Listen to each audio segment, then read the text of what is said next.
불가피하게 사람들은 슬픔과 고통을 겪습니다. 이게 피할 수가 없어요. 법적으로 어려움에 처할 때도 있고요. 도덕적으로나 종교적으로나 또 이게 어려움에 처할 때도 있습니다. 사랑하는 사람과 헤어지게 되었을 때도 힘들고요. 견디기 힘든 재난과 어려움을 당했을 때 이게 참 힘듭니다. 몸이 아파서 우리가 어려움과 또 이렇게 힘든 것을 경험하기도 합니다. 어쨌든 우리는 감당하기 어려운 슬픔과 고통을 겪습니다. 그런데요, 이런 슬픔과 고통이 있다고 해서요, 모두 절망하거나 모두 좌절해 그런 늪에 빠지지는 않습니다. 오히려 지난날의 아픔을 극복하고 새로운 내일을 열어가는 계기로 삼는 경우가 있어요. 그러니까 내가 지금 나의 어려움 때문에 그냥 와장창 무너지고 넘어지는 게 아니라 이게 다시금 일어서는 또 다른 하나의 그런 동기부여, 그러니까 모티베이션이 되기도 하거든요. 참 이게 아이러니한 건데, 좋은 일이 내가 열심히 살 계기를 만들기도 하지만 때로는 고난과 역경이 우리한테 있어서 열심히 살고 희망을 주는 계기가 되기도 합니다. 실제로 믿음의 역사를 돌아보면 우리에게 믿음의 자취를 크게 남기신 분들 있잖아요. 그래서 성경에 나오는 많은 인물들이라든지 전 세계나 한국 기독교 역사에 그래도 이름 한 줄 올리시는 분들 보면 비참한 현실 때문에 가슴을 치고 애통해하는 경우가 참 많았습니다. 그들이 그렇게 슬픔과 고통 속에서도 온전한 믿음으로 그리스도를 본받을 수 있었던 것은 바로 하나님의 위로를 믿었기 때문에, 위로가 있었기 때문에 가슴도 치고 애통하고 비참하고 그런 한탄 속에서 결국에는 일어나서 믿음의 아주 우리가 본받을 만한 아주 단단한 믿음의 사람이 되었습니다. 그러니까 오늘 본문에 나오는 예수님이 애통하는 자가 위로받을 것이다, 이 복이 그냥 우리가 성경을 읽으면서 오늘 팔복의 세 번째 이야기 애통하는 자 그냥 그런가 보다 하고 넘어가는 게 아니라 진짜 믿은 거예요. 애통하는 자에게는 복이 있는데 어떤 복이 있다? 위로를 받으시는 복이 있다. 위로받는 복이 있다. 이것을 정말 믿었어요. 이것 때문에 삶의 이런 바닥에서 다시금 일어설 수 있는 그런 놀라운 일을 보여준 것입니다. 하나님을 믿는 사람들은 절망 속에서, 비관적인 상황 속에서 우리를 구해내실 하나님의 은혜를 꼭 믿어야만 합니다. 그리고 그 믿음을 가지고 슬픔에 빠진 사람들에게 더 가까이 나갑니다. 그러니까 내가 그걸 믿는 것으로만 멈추는 게 아니라 슬퍼하는 사람들에게 내가 지금 하나님이 우리를 위로하실 거다라는 믿음을 가지고 그 사람에게 다가가는 거예요. 그래서 결국 뭐예요? 이 사람도 하나님이 위로하실 것이다, 이 믿음을 함께 나누는 것입니다. 서로 간의 실제적인 감정을 나눌 때 우리는 더욱 깊고 풍성한 인간 관계를 만듭니다. 풍성이 깊고 따스한 관계를 통해 하나님이 위로하시고 격려해 주세요. 그러니까 우리가 기도할 때, 이게 너무 힘들어서 기도할 때 하나님이 직접적으로 우리를 위로하고 격려해 주시기도 하지만 또 때로가 아니라 많은 경우에 하나님을 정말 신실하게 이 하나님의 위로를 믿는 사람을 통해서 하나님은 우리를 위로하세요. 하나님은 위로하세요. 물론 내가 힘들고 어려울 때 기도할 때 따스한 하나님의 은혜를 느끼기도 하지만 그런 특별한 체험을 경험하는 것보다 우리가 힘들어할 때 같이 기도하는 사람, 갑자기 생뚱맞게 그냥 교회에서 스쳐 지나가던 사람인데 그냥 그 사람을 통해서 위로받기도 하고요, 설교를 통해 위로받기도 하고 내 신앙 동역자들을 통해서 위로받기도 합니다. 이게 하나님이 사람을 통해서 역사하시기 때문에, 그러니까 그 하나님의 위로를 단단하게 믿고 있는 사람을 통해서 하나님이 그 따스하고 그 깊은 그런 관계 속에서의 위로가 일어나게 되는 것입니다. 그래서 우리가 어려움에서 훌훌 털고 일어나 그 어려움을 정면으로 바라볼 수 있는 단계까지 이끄십니다. 이게 그냥 어려워서 이거 못 본 척하고 넘어가고 힘들어서 도망가는 게 아니라 내가 지금 어려움에 처하고 나를 애통하게 만드는 그 조건을 정면으로 바라볼 수 있는 용기까지 하나님이 주시는 거예요. 괜찮죠? 그냥 피하는 정도가 아니라 어려움을 그냥 단단하게 그 마음을 먹고 그 정면으로 직시할 수 있는 그런 단단한 믿음까지 하나님이 우리를 이끌어 가십니다. 그러기에 바울은 로마서 12장 15절에 뭐라고 얘기했냐면 즐거워하는 자들과 함께 즐거워하고 우는 자들과 함께 울라, 이렇게 얘기했어요. 진짜 아멘이에요. 즐거워하는 사람들과 즐거워하고 우는 사람들과 함께 울라. 이게 세상에 어려운 일들이 많은데 당연하게 슬퍼하고 당연히 위로할 것들이 많은데 이게 어떻게 된 게 공감을 못하는 거예요. 공감을. 희노애락이 있잖아요. 사람은 희노애락이 있는데 되게 비슷해요. 기뻐할 만한 거에 기뻐하고, 화날 만한 것에 화나고, 그죠? 슬퍼할 만한 것에 슬퍼하고, 즐거워할 만한 것에 즐거워하는 게, 이게 사람이 그냥, 이건 기본적인 감정이잖아요. 기본적인 그냥 당연한, 그냥 뭐 굳이 이거를 그렇게 몰아세우지 않아도 그 당연한 감정인데, 언젠가부터인가 사람들의 마음이 어떻게 된 건지, 기뻐할 만한 것에 함께 기뻐하지 못하고, 화날 만한 것에 함께 화내지 못해요. 슬퍼할 만한 것에 함께 슬퍼하지 못하고, 즐거워할 만한 것에 함께 즐거워하지 못하는 공감 능력을 상실했어요. 그래서 이게 뉴스에서 정말 슬퍼할 만한 일이 나왔는데, 그렇잖아요. 자식을 잃은 그런 아픔이 나오고 하면 사람들이 기본적으로 그렇잖아요. 이유를 막론하고 내 자식이 불의의 사고로 목숨을 잃었다 그러면 그 부모의 심정, 내가 자녀들이라도, 부모가 아닌 일반 그냥 사람들이라도 이건 진짜 가슴이 먹먹하다 이렇게 느껴야 되는데, 그게 아니라 이게 뭐 그냥 또 이렇게 사고가 났네 하고 이제 넘어가는 정도. 어쩔 때는요, 이게 사고가 나가지고 힘들어갖고 그 아파하는 사람들을 보고 이제 그만해라 라고 욕하고 화내는 경우도 있어요. 이게 뭐냐면 그 아픔에 공감을 못하는 거예요.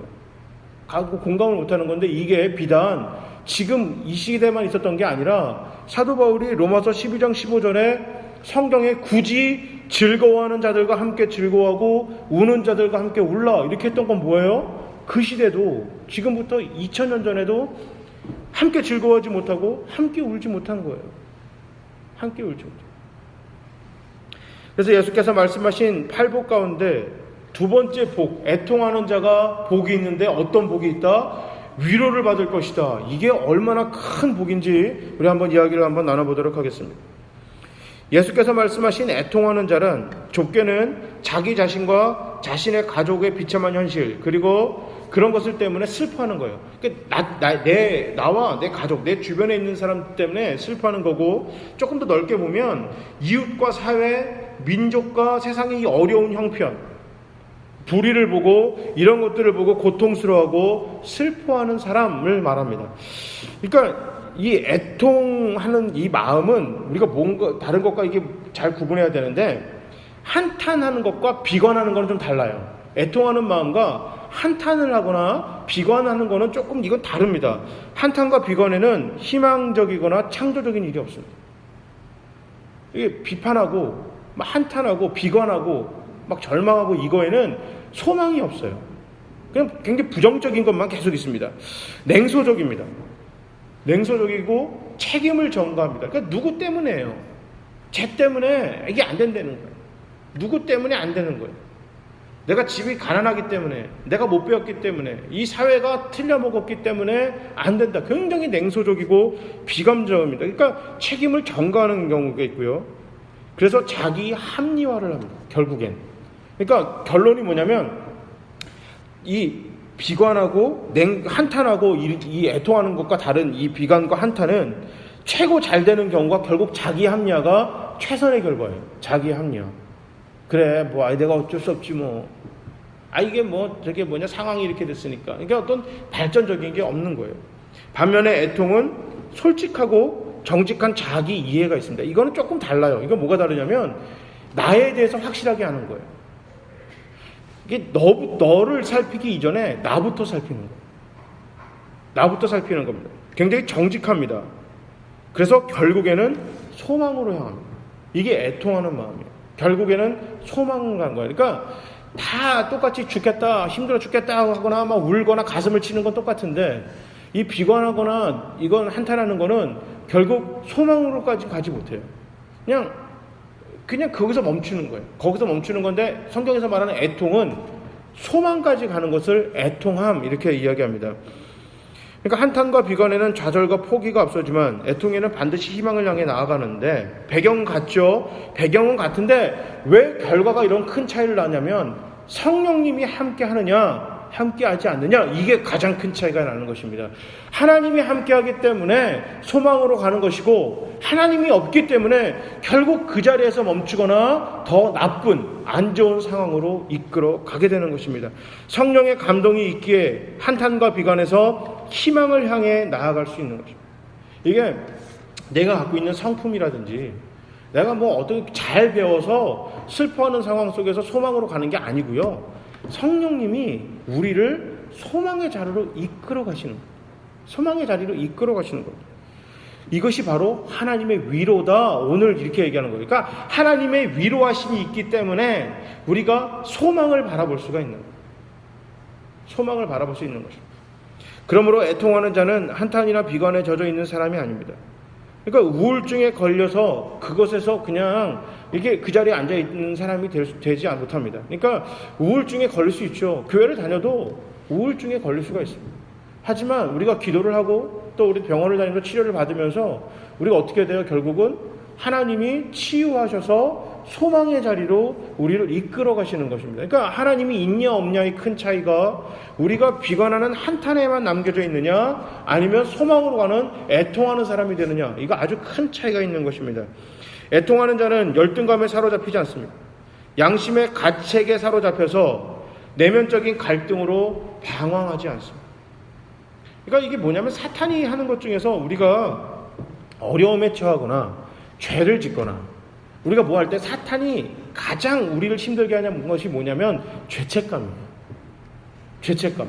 그러니까 내 안에 들어와서 계속해서 끊임없이 나를 괴롭힙니다. 그러니까 부정적인 생각이 계속 꼬리를 물고 넘어가게 만들어요. 그래서 결국은 어떻게 되든가요? 한번 그냥 그런 경험 없으세요? 그러니까 교회를 내가 은혜 받으면 상황은 거의 달라지는 게 없는데 사람이 긍정적이 됩니다. 열심히 살게 되고요. 그 다음에 뭔가를 한번 해보려고 그래요. 그러니까 똑같이 일이 안 됐어도 해보고 안 되는 경우가 있는데, 이게 내가 은혜가 떨어지고, 그러니까 쉽게 말해서 성령님이 없으면 이게 보면 물컵이랑 비슷합니다. 우리의 그 영은 성령 충만이 별게 아니고요. 이 물컵 안에 하나님이 흘러 넘치는 거예요. 하나님이 흘러 넘치려면 어떻게 해야 돼요? 이 물컵 안에 물이 흘러 넘치려면 계속 끊임없이 물을 집어넣어줘야 물이 흘러넘쳐요. 물을 집어넣는 걸 멈추면 흘러넘침도 멈춰집니다. 물이 흘러넘치는 게 멈춰지면 거기 뭐가 생겨요? 물 위에 잔잔히 먼지 같은 것이 끼일 수밖에 없어요. 점점 이 물이 메말라지면 이 안에가 더러움으로 찰 수밖에 없습니다. 하지만 계속 물이 흘러넘치면 거기는 먼지가 껴도 바로 나가고 뭐 이끼가 생길 수도 없어요. 흐르는 물엔 이끼가 끼지 않는다라는 얘기가 있잖아요. 이게 성령이 넘치는 거거든요. 그러니까 내가 은혜 받기 위해서 계속해서 기도하고 말씀 보고 그다음에 노력하고 그다음에 하나님이 흘러넘치는 그 마음을 가지고 사랑을 베풀고 전도하고 이런 게 있어야 되는데, 이게 없어지는 딱 멈춰져 버리면 어떻게 되냐? 내가 사람이 점점 조금씩 부정적인 사람입니다. 말에서부터 부정적인 말들이 나와요. 진짜 말해서 부정적인 말들이 나와요. 그러니까 똑같은 예배를 드리고 가도 왜 그 말이 있잖아요. 야, 오늘 진짜 은혜 받았다. 이렇게 얘기하는 것과 진짜 좋으면요. 야, 오늘 예배 진짜 대박이지. 진짜 좋았지. 이렇게 얘기를 해요. 근데 내가 은혜가 좀 이렇게 받지 못하고 좀 약간 이렇게 흘러넘지 못하면 질문이 어떻게 나가요? 야, 오늘 예배 어땠어? 좋았어? 이렇게 질문이잖아요. 오늘 예배 어땠어? 좋았어? 라고 질문을 던져요. 그러면 이건 뭐예요? 상대방의 대답에 따라서 내 이 대답이 바뀌기도 해요. 식당 가서 마찬가지잖아요. 식당 가서 음식이 진짜 맛있었으면 이 집 진짜 맛있지. 이렇게 얘기를 하죠. 근데 맛이 조금 애매꼴랑하면 어떻게 해요? 어때? 자기는 어때? 당신은 어땠어? 이렇게 질문 던지죠. 너는 어땠어? 이게 맛이 어땠어? 난 맛있었어. 그러면 그래? 난 좀 짰는데? 난 싱거운데? 뭐한데? 이렇게 얘기가 나오기 시작하거든요. 그러고 나서요, 시간이 점점 흐르면 어떻게 돼요? 내가 예배에도 메말라지고 내 삶이 메말라지기 때문에 사탄이 내 안에 들어와서 계속해서 끊임없이 이 안에서 나를 괴롭힙니다. 그래서 결국에는 어떻게 가든가요? 몰라. 관둬하지 마. 모르겠다. 때려줘. 누군가 하겠지. 이렇게 돼요. 이게 신기하더라니까요. 이거 목사도 그렇거든요. 목사도 막 은혜가 넘치고 막 기분이 좋으면요, 설교하는 것도 재밌고 목회하는 것도 재밌고 막 이러는데 내 안에 은혜가 떨어지면 모르겠다, 귀찮다, 주일 오는 것이 겁나는 경우도 있다고 합니다. 감사하게도 아직은 저는 그런 일은 없었는데 제 선배 목사님이 그러더라고요. 설교하는 날이 겁나더래요. 주일 오는 것이 겁난다. 이게 얼마나 슬퍼요. 그 사람은 애통하는 사람이 아니에요. 그냥 한탄하고 비관하는 사람이지. 똑같이 하나님 앞에서 기도하고 가슴을 치는데 애통함이 없어요. 왜? 하나님의 위로를 믿지 않기 때문에. 하나님이 오셔서 내 기도를 들으시고 내가 알아 이 말을 모르는 거예요. 내가 말을 모르는 거예요. 이 땅에는 억울한 일을 당하는 사람이 참 많아요. 어떠세요? 억울한 일 당해보신 적 없어요? 전 좀 있거든요. 왜 억울할까요? 누구나에게 일어나는 일이 아니기 때문에 그래요. 그죠? 누구나, 그냥 평범하게 누구나한테 일어날 일이면 억울하지 않습니다. 그냥 당연하게 느끼니까. 하지만 누구나에게 일어나지 않기 때문에 억울한 거예요. 비정상적입니다. 그런데요, 이 세상은 이 억울한 게 당연한 거예요. 이 억울함이 당연합니다. 왜냐하면 세상의 출발은 욕심으로 시작했기 때문에. 남의 떡이 더 커 보인 이것이 바로 세상 법칙의 기초입니다. 남의 떡이 더 큰 거예요. 그래서 이 남의 떡과 항상 비교를 합니다. 내 떡과 남의 떡을 비교해요. 비교해 보시면 어떠세요? 남의 떡이 커 보이거든요. 비교해 보면 어때요? 실제로 더 커요. 큰 떡은 대부분 크더라고요. 이렇게 비교해 보면 커요. 그래서 어떻게 해요? 내 떡도 크게 만들어야지 해가지고 다른 사람의 떡을 빼앗아. 그렇기 때문에 누군가의 이익과 누림은 또 다른 누군가의 억울함이 되는 거예요. 그러니까 내가 누리고 살아요. 내가 이익을 봤다. 그럼 다른 누군가는 손해본 겁니다. 억울하죠. 근데 이게 이 땅의 기초입니다. 그래서 성경은 함께 울고 함께 웃고 함께 나누고 함께 위로하라. 이 상생의 법칙을, 그런 삶을 하나님은 얘기하고 있는 것입니다. 뉴저지에서 교통사고가 난 적이 있어요. 처음에 2004년도에 유학을 갔는데요. 그게 이제 차가 없었어요. 차가 없어서 이제 차 타고 차를 빌려가지고 이제 학교까지 이제 아침에 가는데 간판이 이렇게 보이는데 제가 봐도 저건 사슴 그림이에요. 사슴 그림이 돼 있고 이렇게 노란색 간판에 마른 목걸로 이렇게 딱 해놓은 다음에 사슴 그림을 해놓고 주의라는 영어가 딱 써 있더라고요. 그래서 내가 저거 사슴 아니야? 속으로 생각했는데, 생각해보세요. 21세기에 뉴저지가 뉴욕에 딱 붙어 있거든요. 옆에 있는 바로 그 주예요. 21세기 뉴욕 옆에 있는 그 주에, 무슨 사슴을 조심해요. 이게, 완전 빵시골도 아닌데. 그런데 한 2분 정도 지나가니까 그림이 있고, 영어로 그 밑에 deer라고 써 있는 거예요. D-E-R, deer. 이게 사슴이라는 뜻이거든요. 진짜 사슴을 조심하라는 거예요. 깜짝 놀랐어요. 운전할 때, 제가 이제 그 운전하는 청년한테 물어봤어요. 야, 운전할 때 사슴 조심해야 돼? 그러니까, 운전할 때 뉴저지에서는 사슴을 조심하래요. 사슴 치는 경우가 많다는 거예요. 그러고 나서 이제 한참 시간이 지났어요. 그래서 이제 제가 이제 토요일 날 청년부 성경 공부 끝나고, 그러고 나서 이제 집에 가는 길이었어요. 저희가 이제 그 교회에서 집까지 가는 길 이름이 미들부시예요. 미들부시. 그러니까 지금으로 얘기하면은 그 뭐라 그럴까요? 그 넝쿨길 이런 뜻이에요. 근데 뭐 그런 것 그 정도는 아닌데 그냥 왕복 1차선 그냥 도로예요. 그러니까 거기 40마일이니까 우리나라로 하면 60km가 이제 정규 속도고. 근데 이제 토요일 날 오후에 차들이 많아서 한 40km 정도로 달리고 있었어요.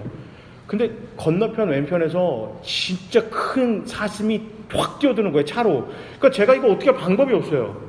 제가 어떻게 브레이크를 밟았는데 사슴이 와서 그냥 들이받았어요. 제 쪽으로.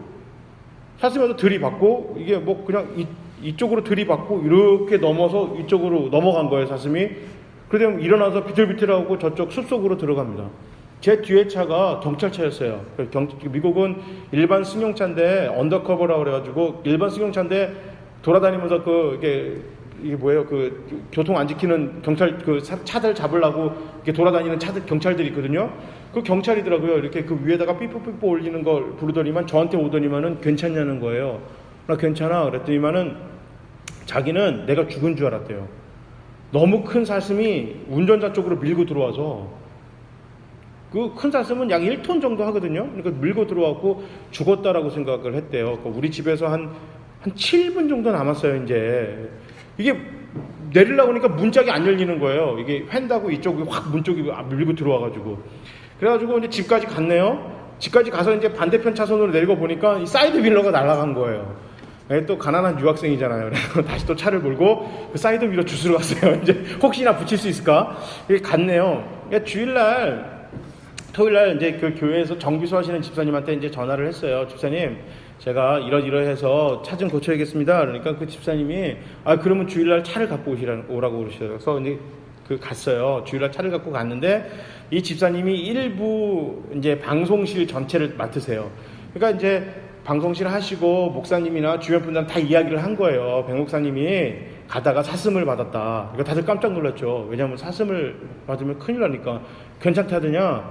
그럼 뭐 전화하는 거 보니까 몸은 안 다친 것 같습니다. 라고 왔어요. 그리고 제가 들어오는데 생각해보세요. 제가 들어오는데 한쪽이 확 퍼져갖고 차가 덜덜덜덜덜 소리가 돼서 들어오는데 사이드 미러 놓고 보는데 보니까 자기네 교회 부목사인 거예요. 그러니까 이 주차하시는 분들이 깜짝 놀래가지고 목사님 괜찮으세요? 괜찮으세요? 네 괜찮습니다. 그래서 와가지고 이쪽 문이 안 열리니까 반대편 문으로 이제 내려가지고 내렸어요. 근데 그 사이드 미러 제가 주워왔다 그랬잖아요. 혹시라도 다룰 수 있을까 해서.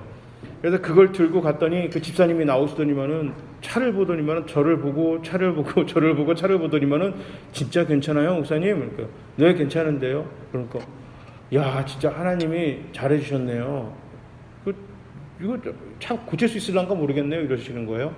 이게 보니까 이게 휀다가 이게 밀고 들어간 정도가 아니라 엔진이 10cm 정도가 이렇게 밀렸대요. 엔진룸 있는 데가 쭉 밀려서 이거 고칠 수 있는지 모르겠습니다. 이제 그러면서 한번 놓고 가라는 거예요. 근데 사이드 미러는 못 고친다고. 사이드 미러는 못 고치니까 놓고 가세요 하고 들어갔어요. 이제 2부 예배 이제부터 이제 참석을 하니까 이제 2부 예배 드리기 전이니까 사람이 그렇게 많지는 않았어요. 그런데 그래도 이제 와서 안내하시는 분들이 뭐 권사님들, 장로님들 뭐 이렇게 분들이 안내하시고 집사님들이 계시니까 교회 들어가자마자 많은 분들이 괜찮으세요? 아우 다행이에요. 막 이런 얘기를 하고 있는데 한 권사님이 뭐 나쁜 마음은 아닐 거예요. 이렇게 후다닥 저한테 오세요. 걱정이 되셨는지 그러면서 저한테 이렇게 얘기하세요.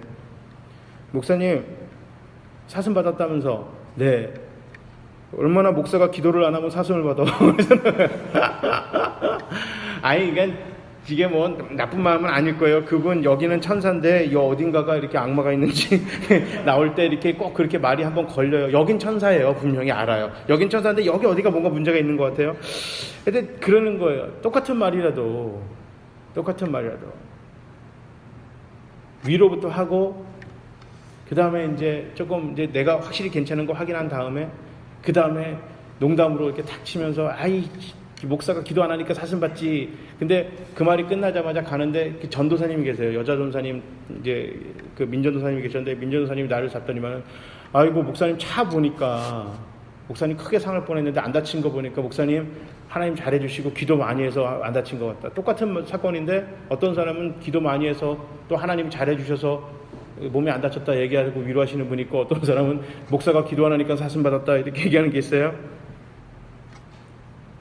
같은 사건이 나도 우리가 위로라는 게 그잖아요. 내가 그거 한다 그러면 좌절하겠어요? 절망하겠어요? 하나님 잘해주신 거 안단 말이죠. 이런 우리가 실수가 참 많이 알고 있습니다. 따뜻한 위로가 가야 될 때 따뜻한 위로가 못 가는 거. 그러면서 고작 한다는 얘기가 어떤 사람은 그래요. 자기가 옛날에 사슴 받은 얘기를 저한테 와가지고 주구장창 얘기를 하고 지금 내가 그분이 사슴을 받아서 어떻게 됐는지가 궁금한 게 아니잖아요. 근데 우리가 공감을 못하는 거예요. 이 사람이 얼마나 슬픈지, 얼마나 기쁜지, 얼마나 외로운지, 얼마나 아픈지 우리가 그분에 대한 공감이 없어요. 그냥 내가 중요해요. 내 감정을 이야기하는 게 중요한 거예요. 저 사람이 위로받아야겠다, 내가 저 사람을 위로해야겠다 이 생각이 아니라 그냥 내가 생각하는 정답을 그냥 그 사람한테 이야기를 툭 던져요. 그리고 못 받으면 억울해해요. 나는 왜 그렇게 좋게 얘기해줬는데 왜 저렇게 못하냐.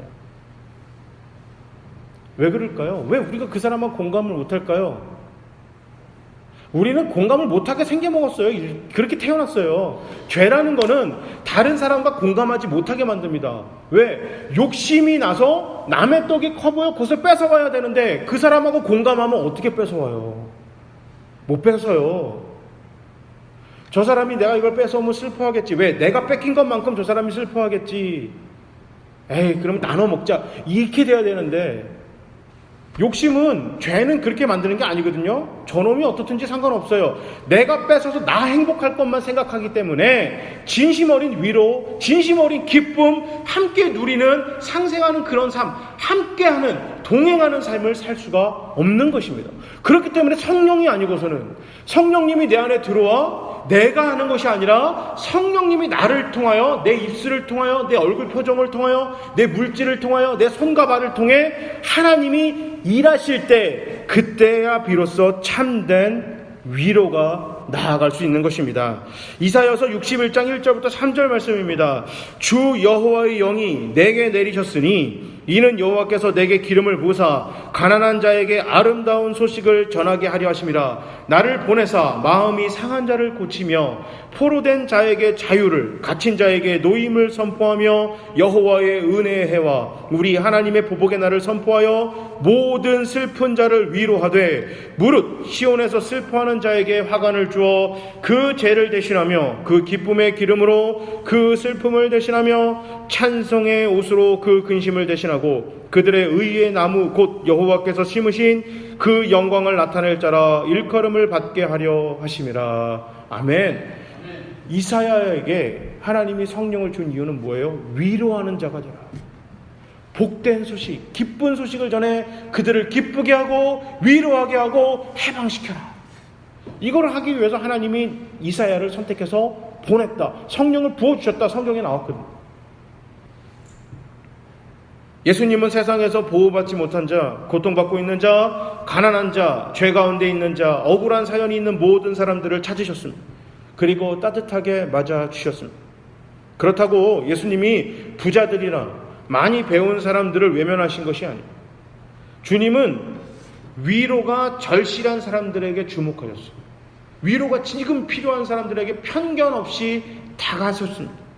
위로받지 못하는 사람들을 만나셨고 위로와 복을 전하셨습니다.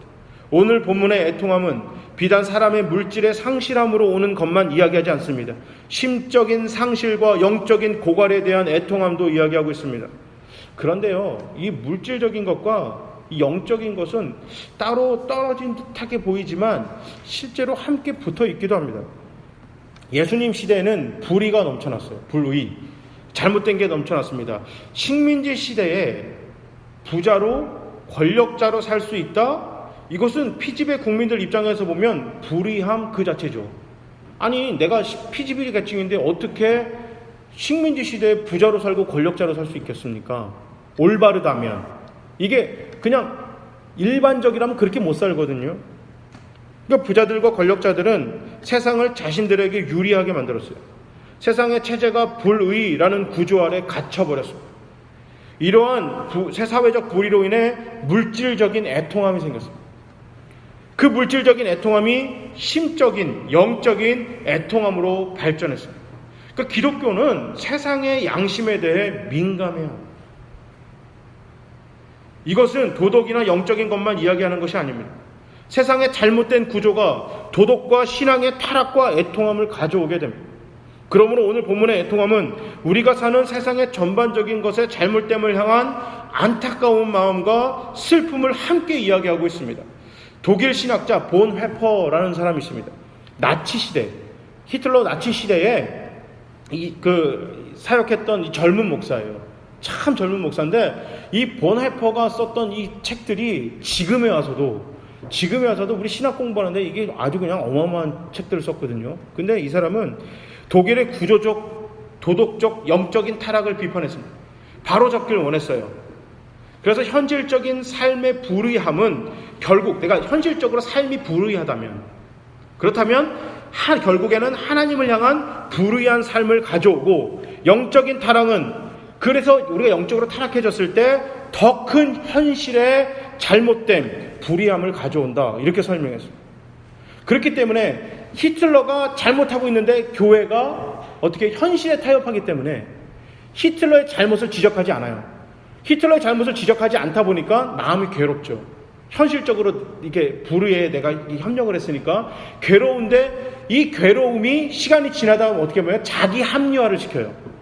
자기 합리화가 되다 보니까 어떻게 돼요? 그리고 영적이 타락하다 보니까 더 큰 불이 히틀러를 찬양하기 시작했어요. 이게 독일 교회가 히틀러를 찬양하기 시작했어요. 이게 보네포가 이거 잘못됐다, 이것을 바로 잡아야 돼. 조금 극단적인 거를 하려고 하긴 했어요. 극단적인 거, 히틀러를 그래서 암살해야 된다 막 이렇게 하는 그런 조금 너무 극단적인 걸로 간 건 사실이지만, 이 보네포가 얘기했던 이 그리스도인들은 사회적인 불의, 잘못된 것도 애통함을 갖고 있어야 된다. 심지어 내가 그 잘못된 구조에서 누리는 위치에 있다 하더라도 잘못된 건 잘못됐다 이야기해야 돼. 바로 고쳐야 돼. 이런 우리 의무가 있습니다. 잘못된 것을 보고 슬퍼하지 않고 애통하는 마음이 없다면, 그렇다면 우리의 마음적으로 영적으로 타락할 수밖에 없고, 그 영적인 타락이 더 큰 현실의 불의함을 가져오게 될 수밖에 없는 것입니다. 하지만 세상과 자신의 죄악된 모습으로 인해 슬퍼하고 때로는 분노하지만 좌절하면 안 됩니다. 아까 했지만 한탄과 비관이랑 다르잖아요. 애통함은. 그러니까 그 애통함, 이것이 내 개인적이 됐든 사회적이 됐든 이 애통함이 결국은 소망으로까지 가야 되는데, 소망으로 가지 못하고 계속 부정적이 되니까 그러니까 안 돼. 극단적인 잘못된 방향으로 가는 것은 하나님이, 성령님이 없는 그런 행위입니다. 우리가 애통하지만, 우리가 슬퍼하지만, 우리가 가슴을 치지만 좌절하지 않을 이유는요, 이야기의 끝을 이미 알기 때문에. 오늘 본문입니다. 그들이 위로받을 것이요. 우리 예수님이 위로할 것이라고 약속하셨습니다. 한탄과 비탄에 빠져 있게만 하지 않겠다, 우리 주님 약속하셨어요. 내가 너를 위로하겠다 약속하셨습니다. 요한계시록 7장 17절입니다. 이는 보좌 가운데 계신 어린 양이 그들의 목자가 되사 생명수 샘으로 인도하시고 하나님께서 그들의 눈에서 모든 눈물을 씻어주실 것임이라, 이렇게 이야기하셨습니다. 또 계시록 21장 4절에 보면 모든 눈물을 그 눈에서 닦아주시니 다시는 사망이 없고 애통하는 것이나 곡하는 것이나 아픈 것이 다시 있지 아니하리니 처음 것들이 다 지나갔음이라. 우리 주님 이렇게 약속하셨습니다. 이 땅의 억울함과 비탄과 한탄할 상황에 우는 자들을 주님은 위로하실 것이다 약속하셨습니다. 너희들이 울게만 하지 않겠다. 이것이 바로 주님의 약속입니다. 지금 너희의 애통하며 우는 그 울음을 내가 다 갚아주겠다. 이것이 바로 오늘 본문에 애통하는 자들을 향한 주님의 약속입니다. 이 약속이 있기에 자신뿐만 아니라 다른 누군가의 어렵고 힘든 형편 때문에 함께 슬피 울며 위로하는, 애통하는 사람이 되어야 합니다. 다른 사람을 위한 애통하는 자는 그리스도의 마음을 가진 사람입니다. 이런 사람에게 하나님의 위로가 있게 되고, 또 이런 사람들에 의해 새로운 역사가 이루어지게 되는 것입니다. 세상의 잘못을 못 본 척하는 비겁함을 버립시다. 그렇다고 그 잘못을 비판만 하는 자세도 버려야만 합니다. 예수님은 그 당시 비리와 부정으로 뒤덮인 종교계와 권력자들을 비판하셨지만 그 안에 허덕이며 사는 사람들을 위해 애통하며 오셨습니다. 심지어 비리와 부정을 저지르고 있는 사람들을 위해서조차도 안타깝게 여기시고 애통해 하셨습니다. 이것이 바로 애통해 하는 자, 애통하는 자들입니다. 우리 각자의 삶뿐만 아니라 우리가 살고 있는 이 땅의 구석구석까지 주님의 빛이 스며들기를 위하여 애통합시다. 주님이 치료하시고 위로하실 것입니다. 하나님께서 주시는 위로를 힘입어 어렵고 힘든 중에도 절망과 포기가 아니라 새로운 희망, 주님이 주시는 참된 소망을 바라보게 되실 것입니다. 애통하는 자는 복이 있나니 그들이 위로를 받을 것이며. 아멘. 아멘입니다. 진짜 아멘입니다. 이것이 바로 오늘 주님께서 약속하신 두 번째 복, 애통하는 자의 복입니다. 삶에 어려울 때 우시기 바랍니다. 억울한 일을 당할 때 가슴을 치시기 바랍니다. 불의한 것을 보고 눈물을 흘리고 분노를 느끼시기 바랍니다. 하지만 거기서 멈추지 마시고 주님의 문을 두드리시기 바랍니다. 하나님의 위로를 간구하시길 바랍니다. 주님 약속하셨습니다. 그래서 우리가 상상하지도 못하는 소망으로, 희망으로 우리를 무뚝 서서 이끌어 가시는 주님의 그 위로하심을 느끼게 될 것입니다. 도저히 희망이 없고 도저히 소망이 없고 도저히 방법이 없는 상황 속에서 주님이 위로하실 것입니다. 그리고 우리가 그 다른 누군가의 위로가 될 것입니다. 여러분, 애통하는 자의 복이 성경에서만 나오는 복이 아니라, 다 이 사람만의 복이 아니라 바로 지금 나의 복, 우리 모두의 복이 되시기를 주님의 이름으로 축복합니다. 아멘. 우리 함께 찬양하실까요?